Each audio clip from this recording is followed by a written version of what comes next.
Hello and welcome. It's The Chat. My name is Manny.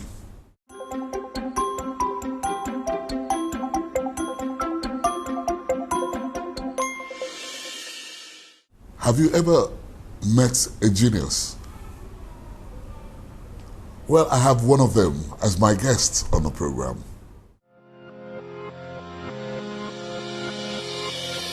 Professor Epiphany Azinge is a Nigerian scholar and a legal luminary of international and national repute, who currently represents Nigeria and Africa at the Commonwealth Arbitral Tribunal sitting in London. He was born into a prominent family in Asaba, Delta State, where he attended St. Patrick College, Asaba. In 1976, Azinge made his first mark in law at the University of Lagos after bagging a second-class upper division and got called to bar in 1980. 3 years after, his continuous crave for knowledge led him to acquiring a master's degree at the University of London with a major in comparative constitutional and ship law. Graduating with distinction, he moved further to obtaining the highest academic qualification at the London School of Economics, where he delivered a genus PhD thesis on the electoral laws in Nigeria. Resting on his academic dexterity, he began his journey in the academia by lecturing at the University of Benin, where he taught and supervised projects, including PhD theses. Between 2009 and 2014, Azinge took a pause on lecturing to serve as a Director of Research and Studies at the Nigerian Institute for Advanced Legal Studies, where he was later appointed as Director General. In order to sustain the tempo for legal education, he introduced the specialized Judicial Track Training Program and, in collaboration with international and national bodies, organized several legal summits, awards, and the NIALS Festival of Legal Scholarship. Azinge's limitless contributions in the legal, academic, and public sector has earned him accolades from national and international bodies. Aside his career, Epiphany enjoys dancing, singing, and meeting people. He is married and blessed with 4 children, 3 of which are lawyers, including his wife, who is a senior advocate of Nigeria as himself.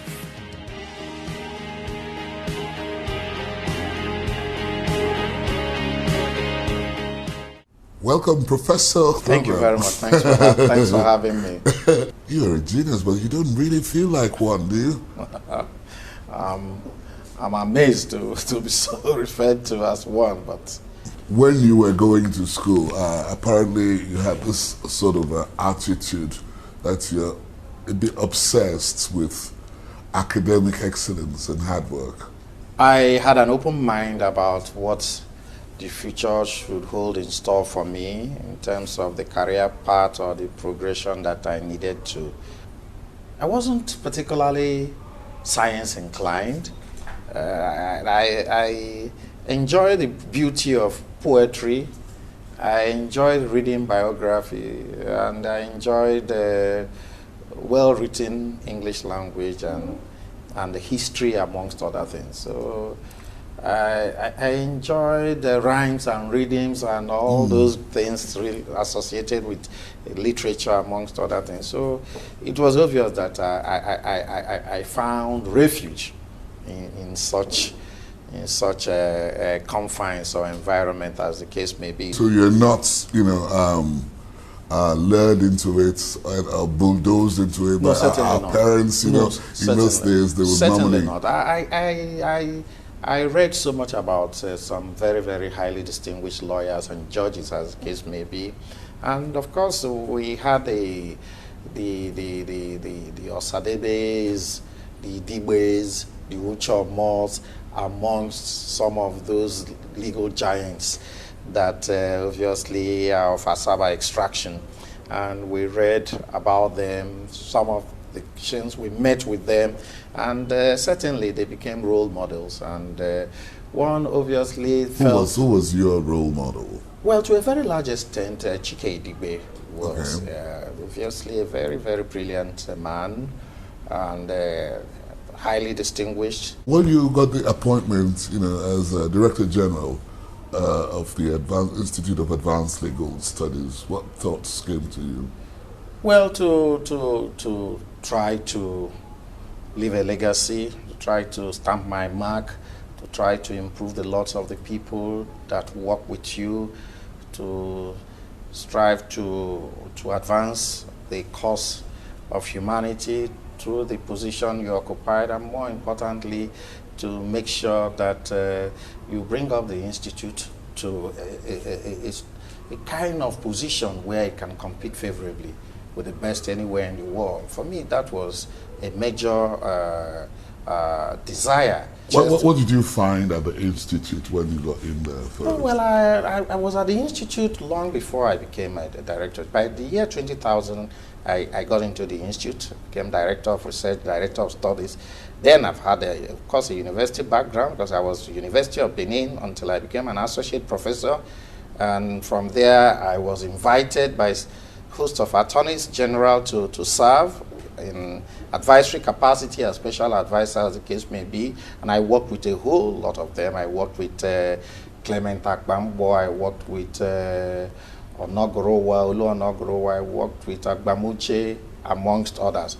So those are great lawyers. Yeah, very great lawyers, very, very distinguished lawyers. So the exposure at the Ministry of Justice prepared me for so much. I was part of the Nigerian legal team that handled the Bakassi case, which we unfortunately lost, not because we were not good enough, but because the whole structure of events obviously was amassed against Nigeria, because the documentation was faulty and flawed from beginning, so that couldn't fly.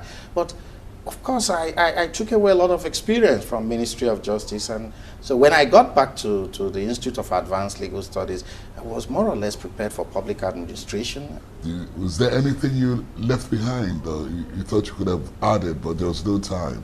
The only thing I can say that we could not achieve was trying to work on our permanent structure, because we have a land in Abuja that obviously we could not, because of budgetary constraints, develop. That I would have loved for us to do, but we couldn't. When you finished at the Institute of Advanced Legal Studies, what happened? You No.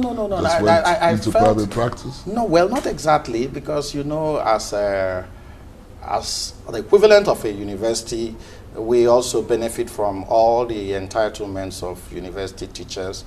I felt I needed more challenges. I needed to explore more things. And after my sabbatical, I decided to bow out completely.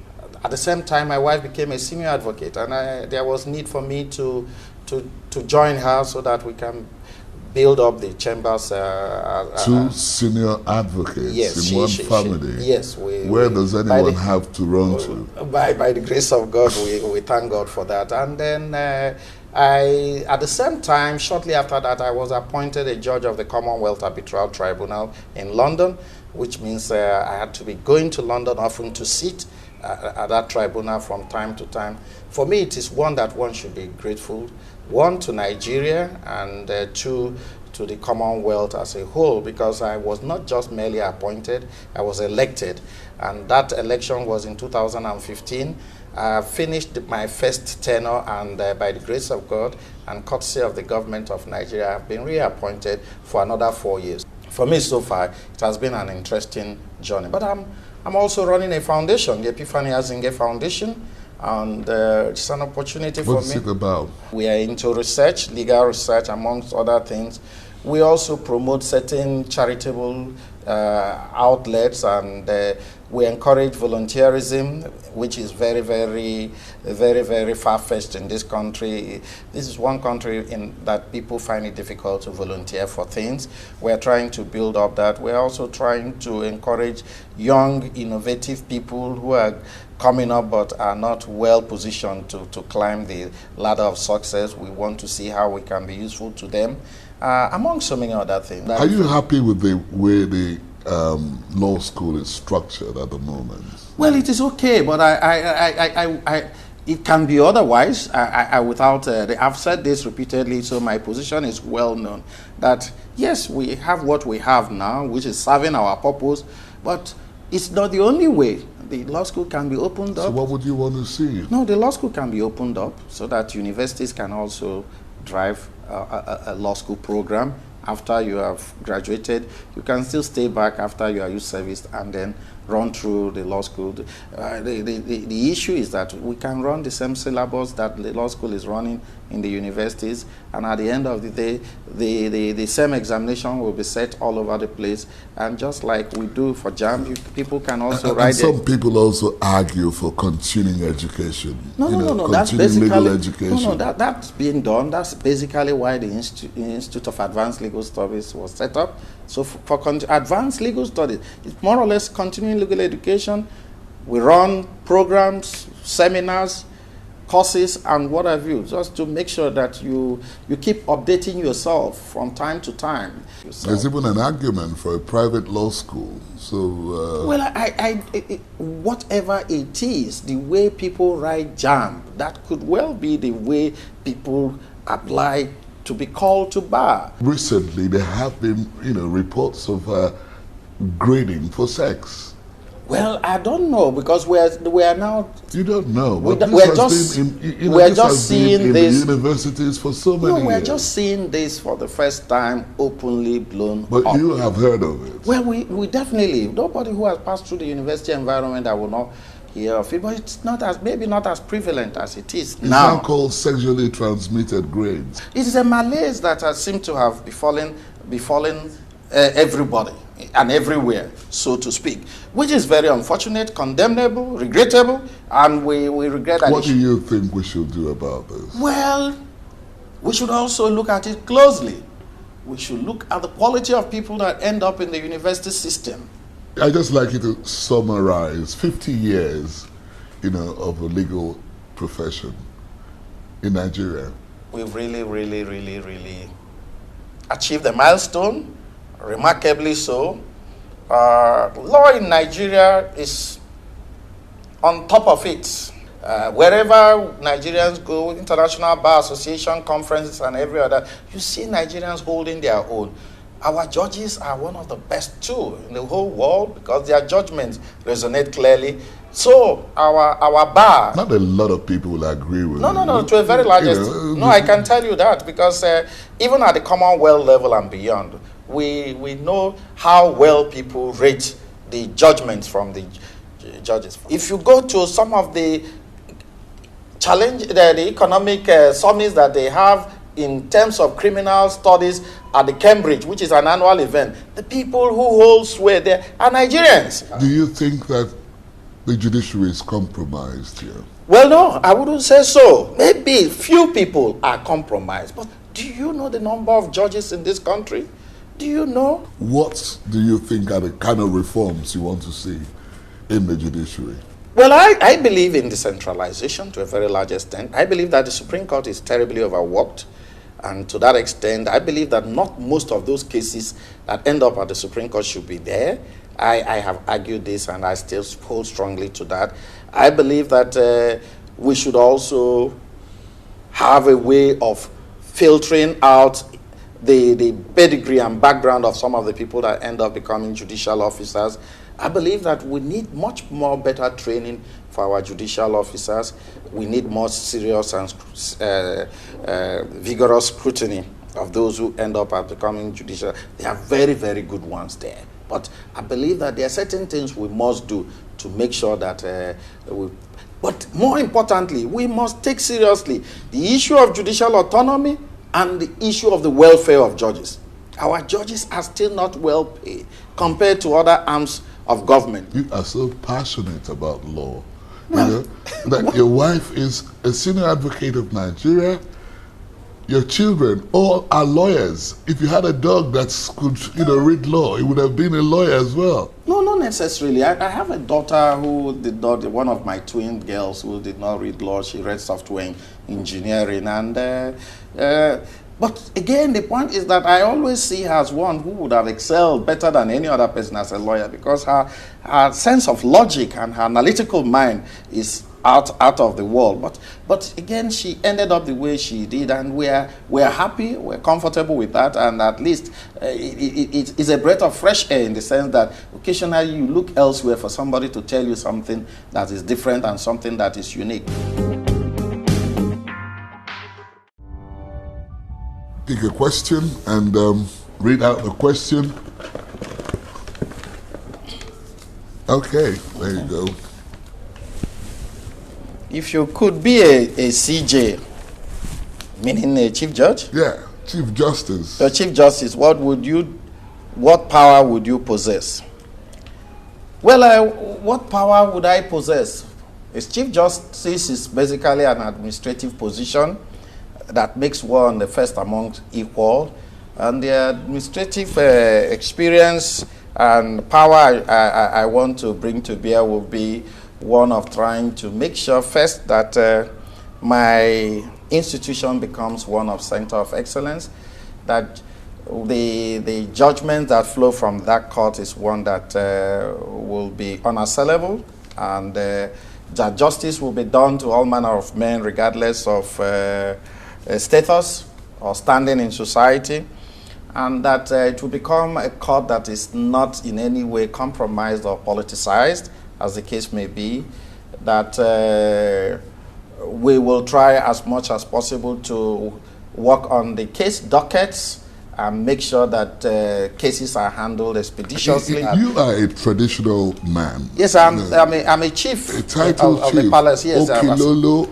Okilolo means a kind of philosopher, a kind of thinker, a kind of philosopher king. Yeah, I thank His Royal Majesty, the Asaba of Asaba. Right. What are your thoughts about the massacre? Well, very, very unfortunate incident, and one that we are still finding difficult to come to terms with in Asaba. We lost basically approximately 1,000 people on the 7th of October 1967, and a gruesome murder, massacre of our sons and daughters, and it is something that we regret so much. But it had happened, and we continue to remember them, and then we continue to pray for the repose of their soul. And we have stated continuously that we say clearly that never again should such a thing happen or befall a people, not necessarily Asaba, but any people anywhere in the world, not necessarily in Nigeria, because for those of us who were not in Asaba when it happened, who were young, we were too young, and we just couldn't connect properly with the story, and because we consider a story. But as we grow and age, we now come to terms with the when reality. are you going to put a closure to this? That's the point. That's the point. The very good question, because all we are asking for at this point in time, how to put a closure to this. I believe there is need for us to do that. The closure of an apology, an official apology we always talk about, will be useful to us. An official apology from the commanding height of the government of the day. An official apology that will also assuage the anger of our people. This is the same sort of apology Buhari made to the Yorubas. Oh, that will be wonderful. The type of apology that was made in respect of June 12 will be welcomed by our people. Incidentally, Mr. President was not the person in power when the June 12 saga occurred, but he still had to make the apology on behalf of the government of the day. We look forward to such an apology from the government of the day, and to assuage an official apology that will assuage the anger of our people, because it's still there. And of course, we will be thinking that in the best interest of our people going forward, we will need a form of reparation or compensation, as the case may be. Okay, so we feel that something should be done, and timeously too. Okay, we'll put a closure to it on this program at least. I know you have met so many people in your life, across the profession, even outside the profession. Who did you find most interesting? Well, let me put it this way. I met an almost 90-year-old former Chief Justice of India, Honorable Justice Bhagwati. And he was a very, very compelling personality and figure. I fell in love with what he achieved in India when he was Chief Justice and even before then. We consider him as the man that made the Indian equivalent of Chapter 2 of our Constitution, which is Fundamental Objectives and Directive Principles of State Policy, justiciable. You know, in our country, Chapter 2 of the Constitution is considered not to be justiciable, but he made that. And he did that through what he called harmonious construction. In other words, using the equivalent of our Chapter 4 of the Constitution, which is Fundamental Human Rights, to address the provisions of Chapter 2 of the Constitution. For me, it was breathtaking, it was exceptionally brilliant, and was highly innovative. You have 3 daughters and a son. That's right. And they're all lawyers. No, 3 of them are. 2 of my daughters and one of my only son, but my twin girl, one of them, is not. And your wife is a lawyer. Oh, she is. She is, by the grace of God. She's a senior advocate of Nigeria. By the grace of God, she is. So who wears the trousers? We don't even know whether one exists. You crossed the Niger to find a wife. Love can take somebody anywhere. But so I found love at UK. How did it happen? Well, we were classmates at the London School of Economics, where we had our master's degree together, and one thing led to the other. That was how we met, and it's now history. Yeah, but nothing to regret. She's been wonderful, an exceptional wife, and one that won. What do you like most about her? Industry, intellect, amongst others, commitment, and of course, irrevocably committed to the fact that her marriage must work, which is one quality. And what don't you like? What I don't admire is the fact that she keeps late night. She's always working. So the industry. So she's a hard worker. That's she is. She is. You can give turning negative into positive. Oh yeah, she is. She's quite hardworking, and she's also brilliant in her own way. So if you're going to be cast away on a desert for 10 days, what are the 5 most important things you take along with you? Well, cast away in the desert for 5 days, I'll have to be alive, so I'll think of water to a very large extent. I will not want to be bored stiff, so I will think of a reading material that will help me to occupy myself.